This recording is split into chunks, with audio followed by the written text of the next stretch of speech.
Today's cyber environment is defined by constant change, rising threats, and pressure to perform at speed.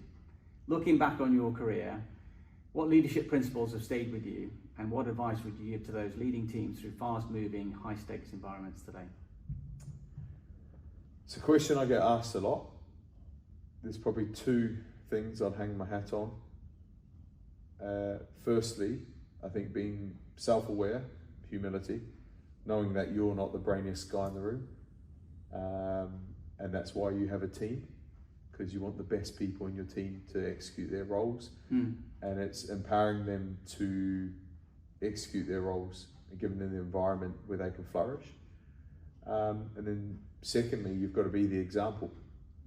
Like I wasn't the captain because I was the best player. I was probably the worst player. But again, being very self-aware, I knew that I organised the team well. I set a great example. I could create a fair and like a hard but fair culture.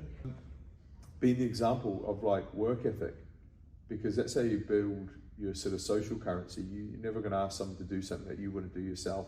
So you've got to carry the bags, you've got to put in the work, you've got to go above and beyond to be the example. And you know, in a team full of overgrown children, sportsmen, everyone's always hungry, they're always cold, they're always tired. As a captain or a leader, you're never cold, you're never tired, you're never hungry. You always eat last, you always carry bags, you're always checking in on people.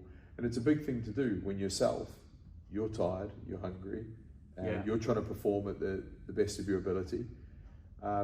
So yeah, you fulfill the role. I played a role, and I think by actively having it front of mind every time I left my hotel room, who I was to the team and my role within it, was to always walk in with a good attitude, good energy, check in on people, physically push myself, make sure that my job was basically squared away from being a player and a captain. So yeah, be the example, and being the example is bloody hard work.